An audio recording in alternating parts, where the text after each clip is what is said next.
Silaturahmi sebenarnya adalah bentukan dari dua kata yang berasal dari bahasa Arab. Kata pertama adalah silah, yang artinya sambung atau menyambung, atau bisa juga diartikan dengan hubungan. Kata kedua dari silaturahmi adalah roh.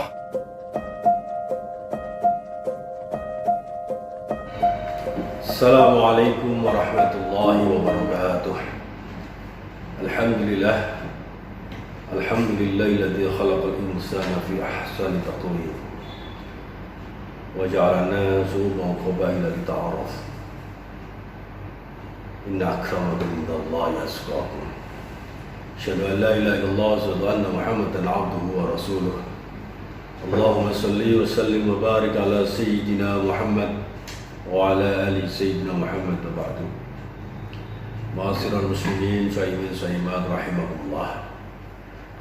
Para pendengar Radio Berarti FM yang dimuliakan Allah SWT, marilah pada kesempatan yang bahagia ini jumpa kembali dengan saya Kang Ipin, Ketua Pokja Kelompok Kerja Penyuluh Agama Islam Kantor Kementerian Agama Kabupaten Gerobokan, yang sore hari ini menyapa dulur-dulur semuanya yang mungkin sore hari ini sedang nyantai, duduk di rumah, kontrol, melihat sawah, nyantai dan sebagainya. Kami berharap semoga senantiasa melihat nikmat Allah SWT. Untuk itu kita syukuri dengan ucapan alhamdulillahirabbil alamin. Salawat wa salam senantiasa terlimpahkan pada baginda kita Nabi besar Muhammad SAW. Semoga kita mendapat syafaatnya di surga al-jannah, amin ya rabbal alamin. Sayyid rahimahullah.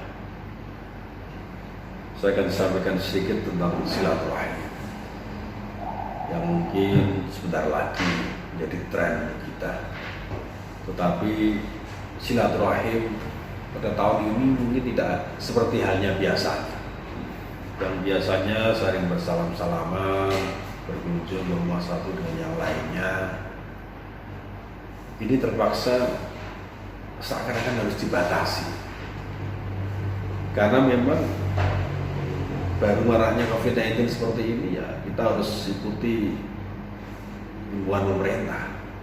Ya itulah salah satu cara untuk mencegah, memutus daripada penularan COVID-19 sendiri. Itu bukan karena siapa-siapa, tapi untuk kita bersama agar kita selamatkan, sehingga kita dalam merayakan Idul Fitri nanti, walaupun dengan cara lain, tapi kita tetap bisa silaturahim, menyambung persaudaraan, walaupun mungkin tidak tetap buka dan sebagainya, tapi pakai cara-cara yang lain. Tetapi sebelum saya bahas tentang itu semuanya, alangkah baiknya sedikit kita tahu apa itu silaturahim. Silaturahmi sebenarnya adalah bentukan dari dua kata yang berasal dari bahasa Arab. Kata pertama adalah silah, yang artinya sambung atau menyambung, atau bisa juga diartikan dengan hubungan. Kata kedua dari silaturahmi adalah rahmi. Itu sendiri apa arti kata rahmi? Arti kata rahmi adalah kerabat. Selain berarti kerabat, sebenarnya kata rahmi juga bisa diartikan peranakan atau telanaan, istilah Jawa itu. Daya anak, peranaan. Inilah alasan mengapa ada pendapat yang menyatakan istilah yang benar adalah silaturahim, bukan silaturahmi. Kenapa? Rahim artinya kasih sayang, sedangkan rahmi adalah peranakan atau telanaan. Tapi itulah yang sudah berada di masyarakat. Ada yang mengatakan silaturahmi, ada yang mengatakan silaturahim. Mungkin yang terpenting adalah bagaimana kita bisa pas yaitu dengan silaturahim. Ataupun pengertian silaturahmi adalah hubungan silaturahim tidak hanya dijalin antar orang yang memiliki hubungan darah saja, tetapi juga ada orang-orang yang di luar situ. Sebab apa? Sebab kata rahim adalah kasih sayang dan sama sekali tidak menunjuk pada arti peranakan atau hubungan darah.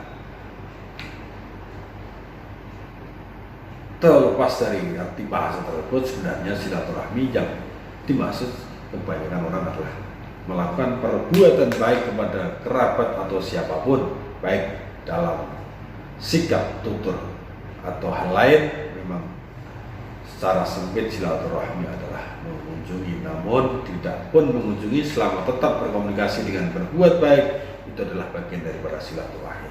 Ini jelas, artinya tidak harus bertatap muka, tidak harus mengunjungi, tapi saat ini bisa lewat alat komunikasi, media sosial, WhatsApp, Facebook, Twitter, dan lain sebagainya. Itulah salah satu sarana kita untuk bersilaturahmi.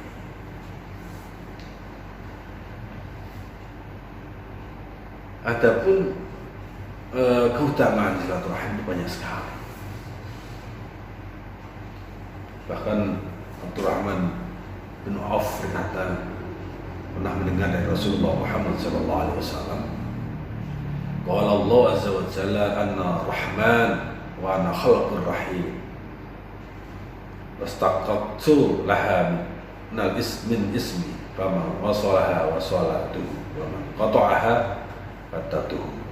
Allah Azza wa Jalla berfirman, aku adalah Ar-Rahman, aku menciptakan Rahim dan aku mengambilnya dari nama. Siapa yang menyambungnya, niscaya aku akan menjaga haknya, dan siapa yang memutusnya, niscaya aku akan memutus dirinya. Hadis riwayat Ahmad.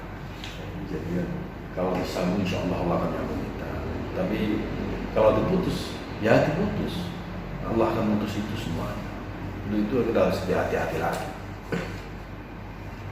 Karena apa? Bisa juga silaturahim itu bisa dengan kerabat, bisa dengan sesama orang muslim atau non muslim, silahkan. Yang penting kita jaga hubungan dengan baik. Apalagi di saat seperti ini, kita benar-benar harus tahu betul. Terus di antara keutamaan menyambung silaturahim itu apa kan? Kira-kira seiman para pendengar di Brodi FM yang dimuliakan Allah bertanya-tanya, apa sih keutamaan menyambung tali silaturahim dalam Islam itu sendiri? Yang pertama adalah merupakan konsekuensi iman kepada Allah SWT. Itu penunjukan iman kita kepada Allah. Rasulullah SAW bersabda, "Man kana yu'minu billahi wal yawmil akhir falyukrim dhaifah. Man kana yu'minu billahi wal yawmil akhir falyasir rahimah." Barang siapa yang beriman kepada Allah dan hari akhir, maka hendaklah yang muliakan tamunya. Itu muliakan tamu itu salah satu wujud konsekuensi iman kita dalam rangka untuk silaturahim. Jadi kalau ada tamu, perlu kita hormati, siapapun orangnya. Silahkan duduk, kasih minum, adanya air putih, kasih air putih, kalau nggak ada ya sudah. Yang penting kita tersenyum, sambut dengan baik, karena itu bagian dari sebuah nilai keimanan. Itulah memuliakan tamu. Dan yang kedua, man kana yu'minu billahi wal yawmil akhir falyasir rahimah. Dalam menyambung hubungan silaturahim ini perlu agar kita senantiasa lebih dekat, baik menjaga hubungan dengan Allah, hablumillah dan hablumnas kita harus lebih baik lagi. Dengan apa? Cara apa? Menyambung tali silaturahim. Yang putus kita sambung lagi, yang kurang erat kita eratkan lagi. Yang mungkin lama nggak ketemu, bolehlah kita sapa, kita jaga dan sebagainya untuk merekatkan lagi nilai silaturahim itu sendiri. Sahabat yang berbahagia. Yang kedua adalah dipanjangkan umurnya dan diluaskan rezekinya. Ini yang luar biasa, juga fadilah atau manfaat dari silaturahim itu sendiri. Rasulullah SAW bersabda, "Man habba yubsata lahu fi rizqi wa yamsa lahu fi asari falyasir rahim."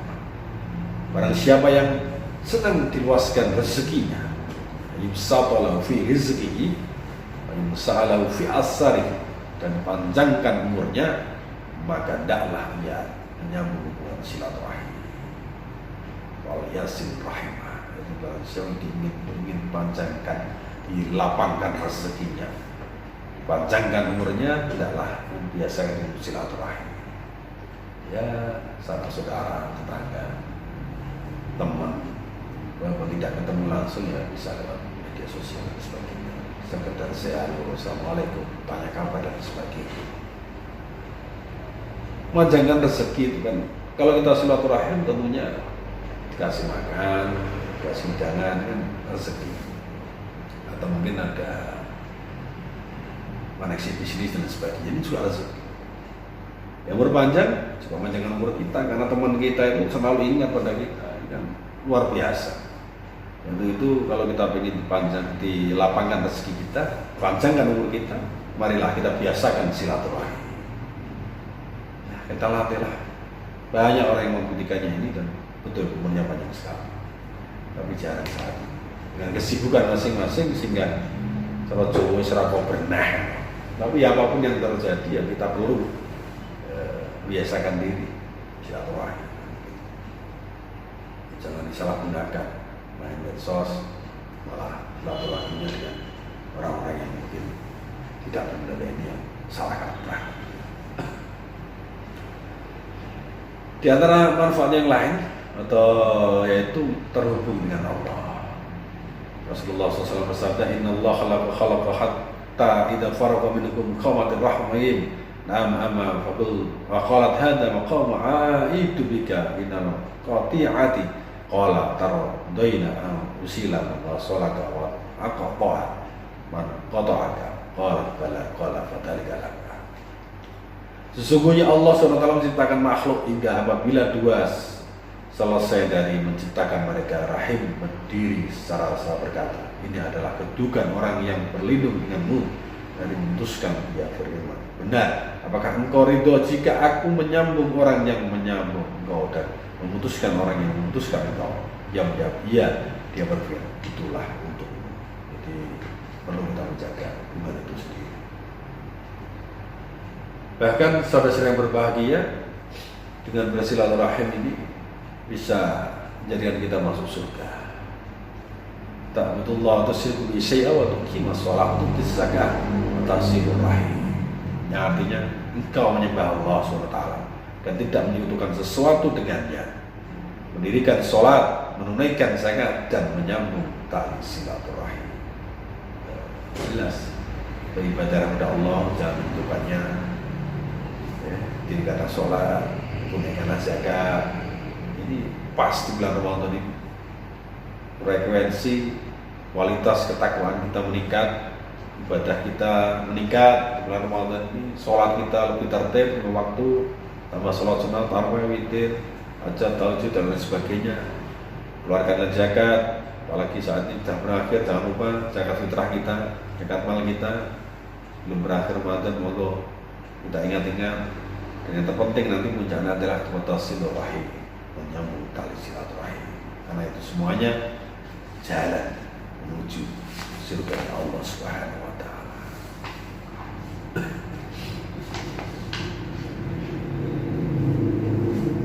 Para sahabat saimat, para pendengar radio Protea yang dimuliakan Allah Subhanahu wa taala. Silaturahim juga merupakan wujud ketaatan kita kepada Allah Subhanahu wa taala.